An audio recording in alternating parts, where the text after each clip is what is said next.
what I'm really most interested in is the differences in superstition. First of all, wildest superstitions like people have had. For example, so my mum grew up in Uganda, and the period of time she grew up in Uganda was super, like there was several different wars and changeover of like presidents and stuff like that. So the Uganda was a lot of the time unsettled. But now we're so she's lived in the UK for like since the 80s. And anytime we have like the curtains open or anything like that, my mom will say close the curtains and we'll say why. Like especially when it's getting darker, close the curtains. Why not close the curtains? Say why? Someone might shoot you. And I say, but who's waiting to shoot us, mum? In Putney. In Putney, she said someone might shoot you, or like you don't know, people might, like it's always good to have your curtains closed. But I realized it's because of how she, like back in the day, it was just safer to close your curtains because you can see who's in the house, if someone's at the window. But literally growing up, anytime it gets dark, my mum will like get annoyed if the curtains are still open. I don't know if that's a superstition. Is it a superstition?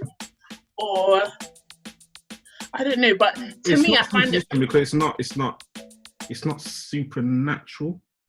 Oh, it's just that you think something's gonna happen because you're kind of used to that being the case. Maybe I don't know if you can call that superstition. What's superstition? So what would you call that? Being overly cautious. Be careful. Overly cautious. Okay, overly cautious. Or like my dad growing up, he used to hate, so like there's three sisters and one brother who's way younger than us. But growing up, my dad used to like hate us whistling. I don't know if this is just a Randy's thing or an African thing. It's a black thing. Or a black thing, but whistling. It's especially Whistling's a black thing. Girls whistling, I'm saying. Oh, right, yeah. Black. But but it's anyone. He doesn't want. He thinks that he would hate anyone whistling, and especially in the house. You must have lost your mind. That was a sure way to get in trouble. Whistling in the house, like you'd have a full lecture, and if you weren't listening, I hope my sisters don't mind this one, but they went to America. I was waiting for my A-level results, so I didn't go. But they went with a couple other families. They were on a trip. And my sister came to ask my dad something in my mum and dad's hotel room. And when she walked in, she was just whistling because it's just whistling. And that was a huge argument. I feel like there was tensions over like a couple days. There was tension over a couple of days. To the point that when they came back, that was a whole thing about, can you believe that he was telling me that I can't whistle? And he was getting really vexed about it. But you know what he used to tell us? Don't whistle in the house because it attracts snakes. But there's no snakes in the house. You know what? these things aren't superstitions, because it's not. Are they not? Supernatural. But obviously, you live in a country where there are no snakes, so maybe it does. Maybe it does attract snakes in Rwanda or Uganda or wherever they grew up. I don't know. I wasn't allowed to whistle, and I swear to you, my dad told me, this is what he said, and I was too young or maybe too scared to ask him to chapter and verse it, but he would say, no, in the Bible it says a whistling woman is an abomination to the Lord, so you're not allowed to whistle. And I said, okay, end of my whistling. And I never said, yeah, but where does it say that? Because I don't think I would have lived to tell the tale. But he was like, no, you're not allowed to whistle. So I was like, girls aren't allowed to whistle. That's that then. But if I really deep it, do you think Jesus was concerned about the women whistling?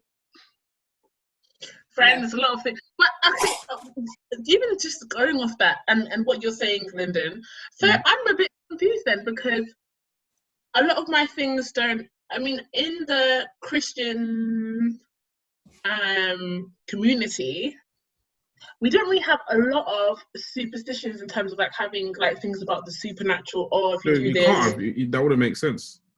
Because the definition of superstition is excessively credible belief in the reverence for and reverence for the supernatural. So what is this then? Is it just?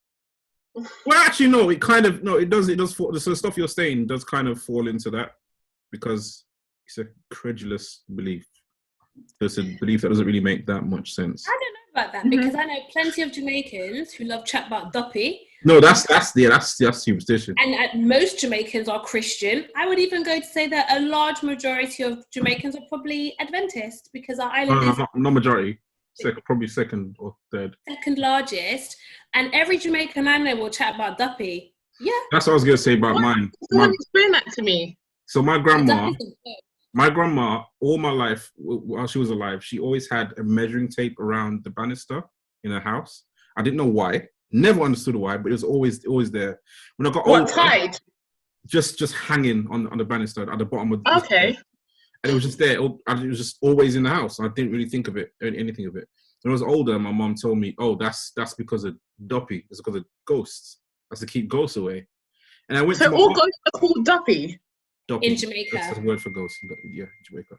And then I went to my auntie's house recently, probably maybe a year ago, and I saw that same measuring tape on her banister. I said, why have you got that measuring tape on your banister? That's for ghosts. Why have you got that? I'm just like, oh yeah, but my mom used to do it, so I just do it. I need to get me a measuring tape. No, you don't, because it's no duppy. Hello? Yes, I do. Why? You got duppy in your house? No, let me ask a question. Did you ever see a duppy in your grandma's house? No, but not in my house. No, but not in my house either. Yeah, but you haven't lived with your grandma, so I'm going on your grandma's reputation. Why will the ghost go when they see a measuring stick? I don't know.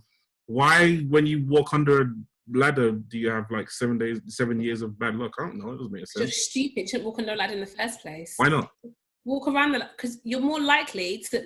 If someone is like, see this? You're more likely to. It's all coming out now. You're more likely to meet. You should walk around the ladder. I will walk under a ladder in front of a cat and break a mirror. I don't care. Nobody should be breaking. Let's try something, yeah. Let me even increase my volume. Recording, babes. Mom, are you right? You're not on the camera. We're recording. Hi, Angela.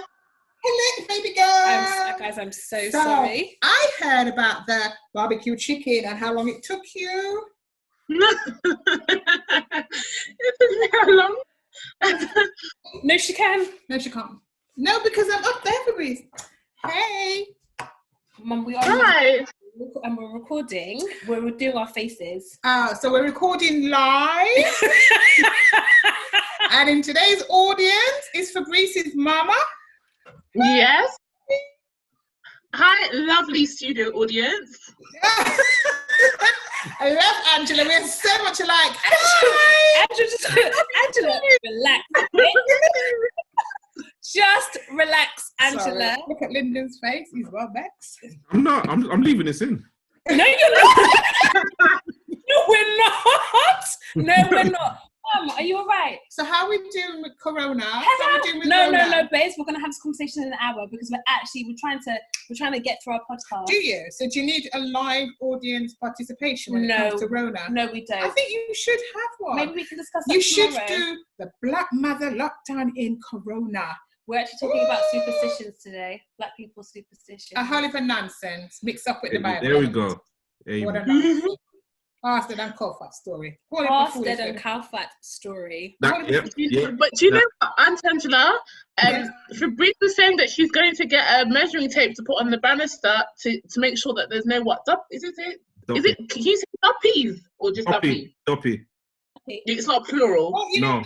Fabrice is saying duppy because she's a baptized member of the Seventh-day Adventist Church. We don't believe in that foolishness. Actually, half and half. Because they're foolish.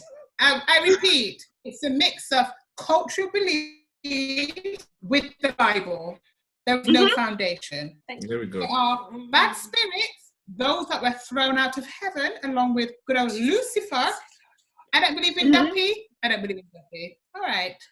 Thanks, Mummy.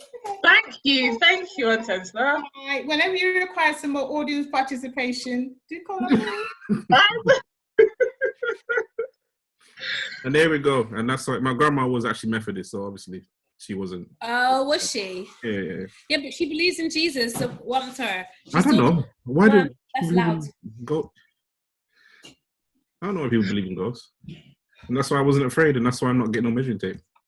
I'm going to bring a measuring tape to your house. When I buy one for me, I'll buy a pack of 3. One for me, one for you. I'll use it to measure. Yeah, never mind.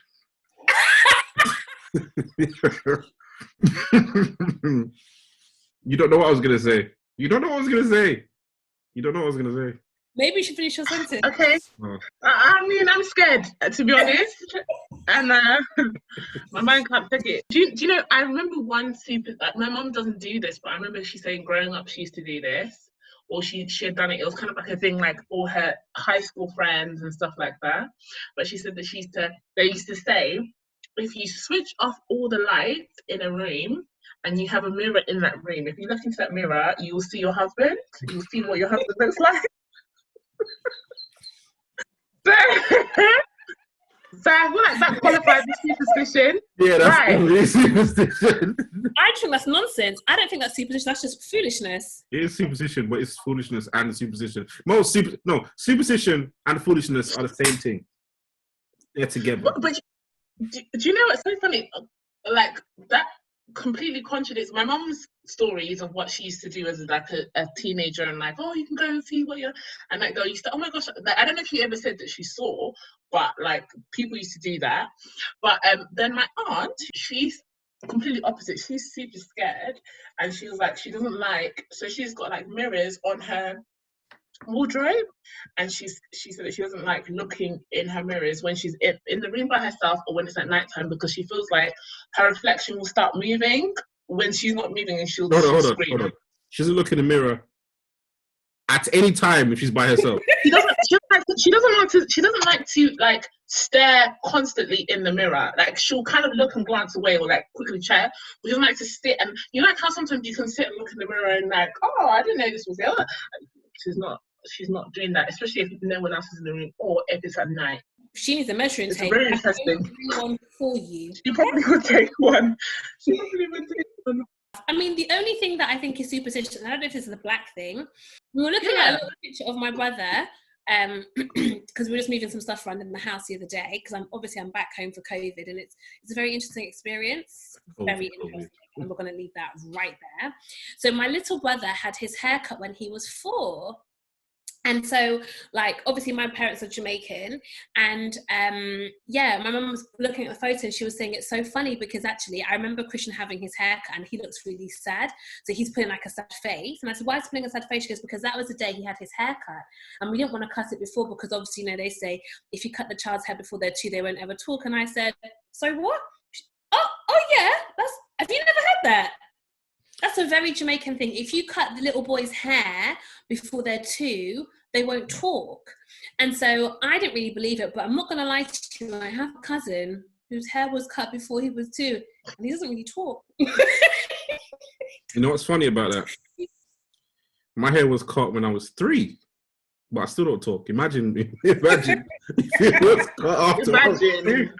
Thank God it was cut when you were 3. Well, that's a big thing, and I didn't like it because I remember my little brother having like all kind of came around and he would want to cry to get his hair plait, and I was like, just shave the little boy's hair. And they're like, no, what? You can't shave his head. How old is he? No, you can't shave his head because otherwise he's not gonna talk. And I said, what do you mean? They're like, he'll be so to talk, like he'll start talking at like 7, and by then he'll be in school and the people think there's something wrong with him. Oh wow. Okay, well, the ability to talk is different. Yes, the ability to talk, which I thought that was like I thought everyone in Jamaica did that, but I don't know. But let me ask you a question. Why didn't they cut your hair till you were 3, Lyndon? I don't know. I think my mum just wants to play with my hair. I don't know. She wanted a daughter. Aww. And then she got one. She has a daughter. Yeah, she got one, a year and a half later, but just kept my hair long because I obviously had plaits and that. So my mum likes to do it. I think that's why. and then you cut your hair when you were 3, and then you didn't cut it again until after uni because you had long cables, remember? No, cut it when I was 3, and then I grew it again when I was 19, and then cut it again, and then grew it again when I was 31.